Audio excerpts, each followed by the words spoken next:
Calculus का formula देखें, differentiation integration का। अब हम लोग शुरू कर रहे हैं motion in a straight line.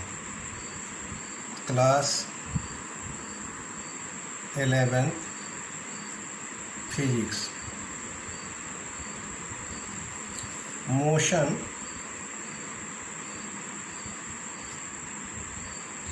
In a straight line. पहले देखो, जैसे कि आप जानते हैं, in our daily life we have been observing the motion of various objects around us. For example, the running animals, flying aeroplanes, flowing river, moving vehicles. There are so many examples of the object which are in motion. तो देखो, motion in a straight line is also called rectilinear motion, एक रेखीय motion. It involves no change in direction, so its study is relatively simple. बहुत ही simple है। Under this head, we'll study motion of the object either along x-axis or along y-axis. ठीक है। तो अब देखो, यह जो हम लोग देखते हैं कि सबसे पहले हम लोग देखें मैकेनिक्स है क्या।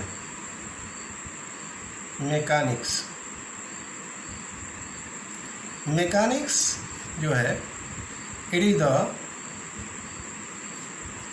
it is a branch of physics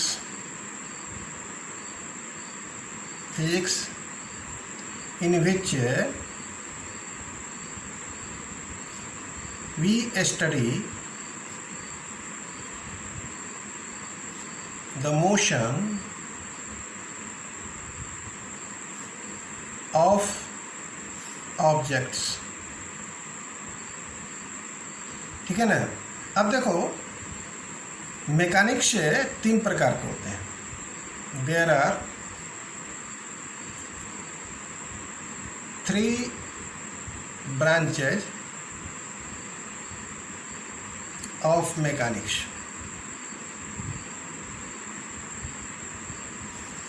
ठीक है।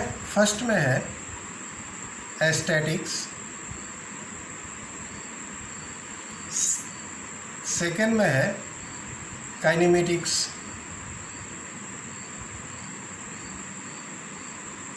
थर्ड में है डायनेमिक्स। अब देखो, स्टैटिक्स फिजिक्स का कौन सा ब्रांच, इसको हम लोग देखेंगे।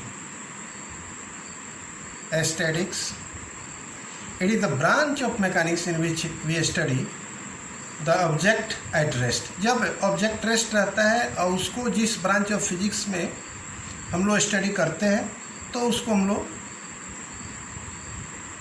स्टैटिक्स कहते हैं। अर्थात it is a branch of mechanics का वह branch in which we study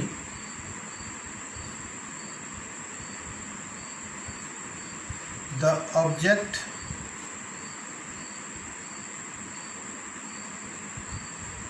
at rest। अब देखो, ये स्टैटिक्स जो ब्रांच है मैकेनिक्स का, इसमें time factor does not play any role. इसमें टाइम फैक्टर कोई रोल नहीं करता है। अब देखो, काइनेमेटिक्स है। काइनेमेटिक्स यह ब्रांच क्या है? काइनेमेटिक्स में क्या होता है कि it describe the motion of the object without looking at the cause of the motion. अर्थात मोशन का हम लोग स्टडी करते हैं, लेकिन उसका क्या कारण है मोशन का, इसके बारे में हम लोग अध्ययन नहीं करते हैं तो उसको काइनेमेटिक्स कहा जाता है। उस ब्रांच ऑफ मैकेनिक्स को हम लोग काइनेमेटिक्स कहते हैं, अर्थात it describe the motion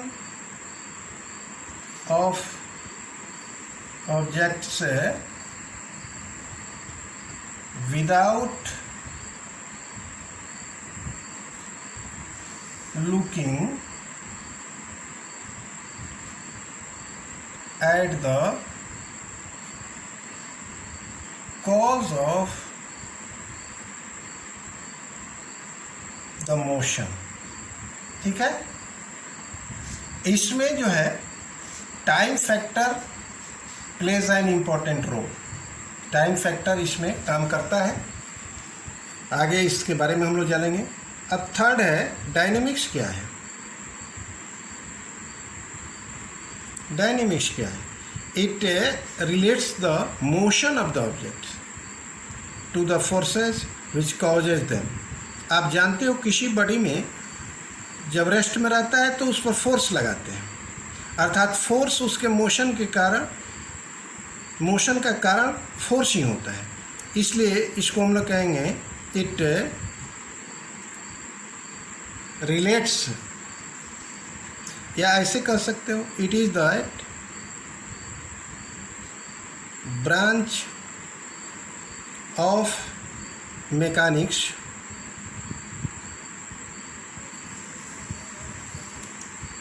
which deals with the study of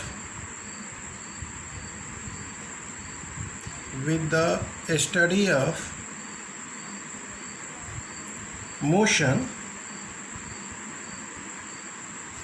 of objects, taking into account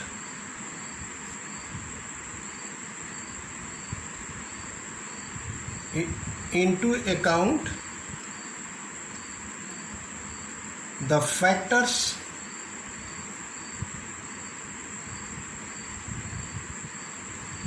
ठीक है, the factors which causes motion, which causes motion।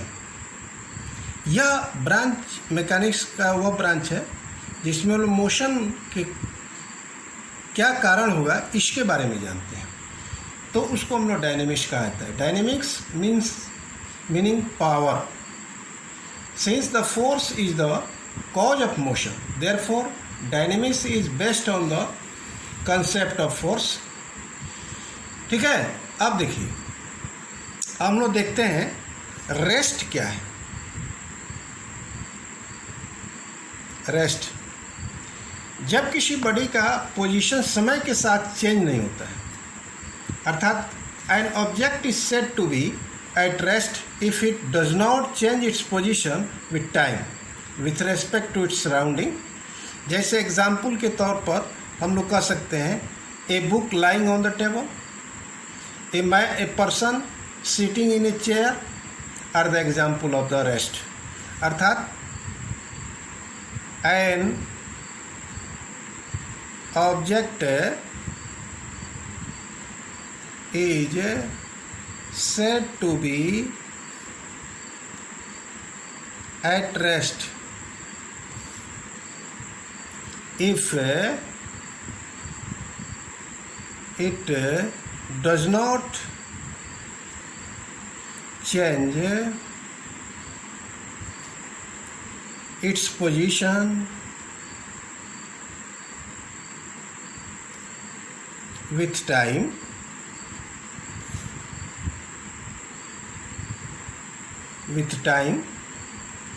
with respect to its surrounding।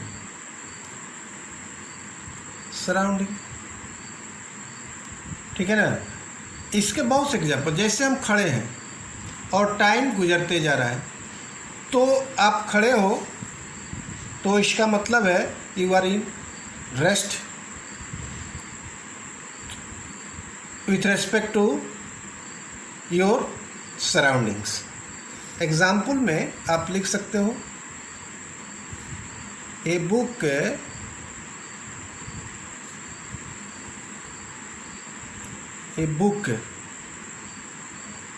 lying on the table, ठीक है ना. A person sitting in a chair, etc कर देते हैं. These are the example of body is at rest. अब है motion. Motion में किसी बॉडी को कब कहा जाता है? तो देखो, an object is said to be in motion if it changes its position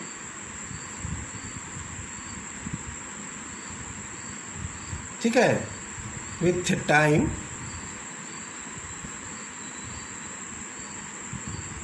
with respect to its surrounding,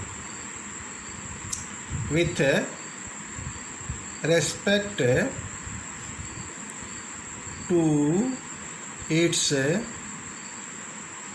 surrounding, ठीक है ना. जैसे एक बर्ड, चिड़िया flying in air, a train moving on a rails. बहुत से example. A man walking on a road are the some example of motion, ठीक है ना.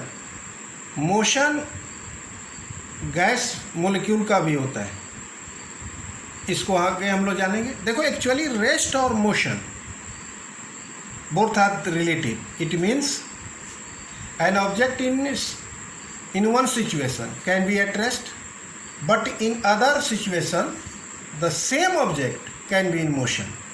For example, a person sitting in a moving train is at rest with respect to his friend passengers, but it is in motion with respect to the object outside the train. तो ऐसे बहुत example है जिससे rest और motion जो है वो observer पर निर्भर करता है.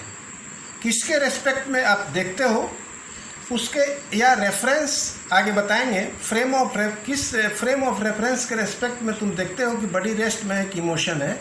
इसलिए कहा गया है कि rest and motion are relative. जैसे a person sitting in his house is at rest with respect to the earth, but is in motion with respect to other planets. There are so many examples. It is clear that rest and motion are relative. यह दोनों क्या है? एक दूसरे के relative है, ठीक है ना. और इस तरह आप रेस्ट एंड मोशन के बारे में जान सकते हो. और फिर आगे टाइप्स ऑफ मोशन बताएंगे कि डिफरेंट टाइप के मोशन कौन कौन से होते हैं, ठीक है ना. आगे इस पर हम लोग चर्चा करेंगे.